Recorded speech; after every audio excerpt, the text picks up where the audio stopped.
രോഹിണി നക്ഷത്രക്കാർക്ക് 2026 ഫലങ്ങളും ദോഷപരിഹാരങ്ങളും താഴെ പറയുന്ന രീതിയിൽ ക്രമീകരിക്കാം.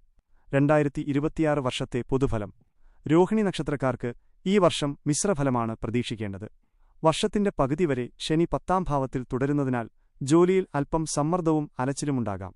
എന്നാൽ 2026 ജൂൺ മാസത്തിനു ശേഷം ഭാഗ്യം അനുകൂലമായി വരാൻ തുടങ്ങും. സാമ്പത്തിക കാര്യങ്ങളിൽ അപ്രതീക്ഷിത നേട്ടങ്ങൾക്കും പുതിയ സംരംഭങ്ങൾ തുടങ്ങാനും ഈ സമയം അനുയോജ്യമാണ്. ബാധദോഷങ്ങളും പ്രതിവിധിയും.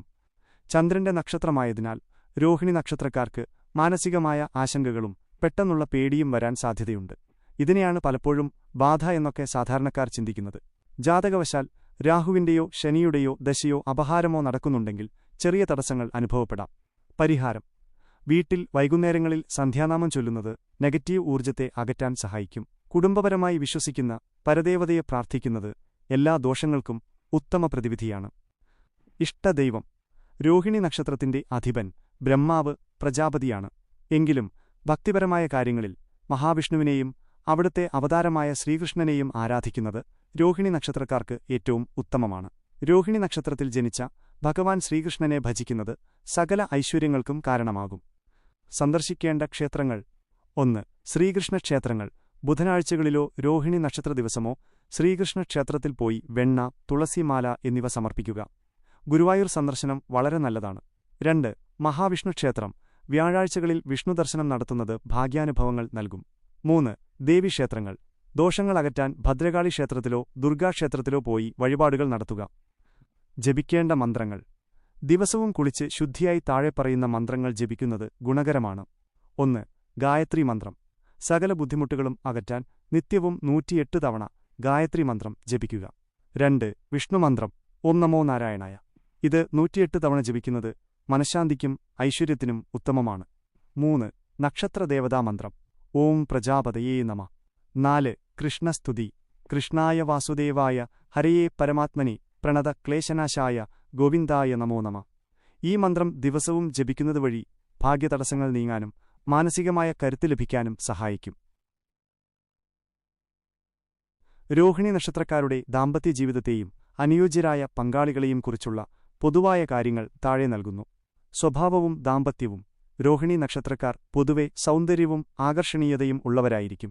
ചന്ദ്രൻ അധിപനായ നക്ഷത്രമായതിനാൽ ഇവർ വളരെ സ്നേഹസമ്പന്നരും കുടുംബത്തിന് പ്രാധാന്യം നൽകുന്നവരുമാണ്.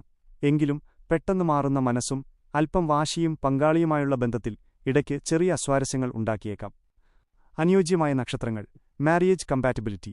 രോഹിണി നക്ഷത്രക്കാർക്ക് വിവാഹത്തിന് ഏറ്റവും അനുയോജ്യമെന്ന് കരുതപ്പെടുന്ന ചില നക്ഷത്രങ്ങൾ ഇവയാണ്.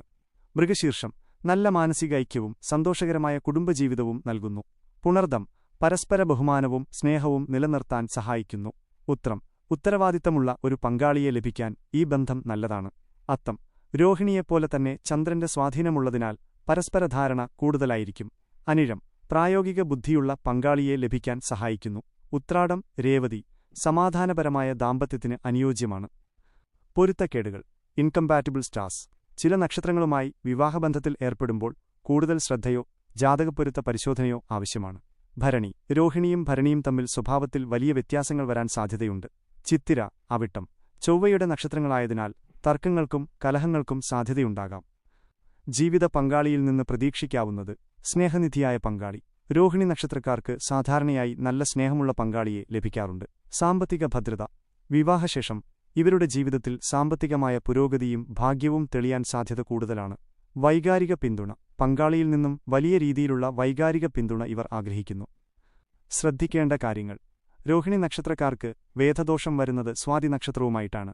അതിനാൽ സ്വാതി നക്ഷത്രക്കാരുമായുള്ള വിവാഹം ഒഴിവാക്കുന്നതാണ് ഉത്തമം. വിവാഹത്തിനു മുൻപ് വധൂവരന്മാരുടെ ജാതകം നോക്കി പൊരുത്തം, ദശപ്പൊരുത്തം പരിശോധിക്കുന്നത് ദാമ്പത്യവിജയത്തിന് നല്ലതാണ്. ഈ വീഡിയോ നിങ്ങൾക്ക് ഉപകാരപ്പെട്ടുവെങ്കിൽ ലൈക്ക് ചെയ്യാനും സുഹൃത്തുക്കൾക്ക് ഷെയർ ചെയ്യാനും മറക്കരുത്.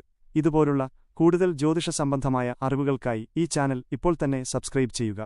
നിങ്ങളുടെ അഭിപ്രായങ്ങൾ താഴെ കമന്റ് ചെയ്യുമല്ലോ.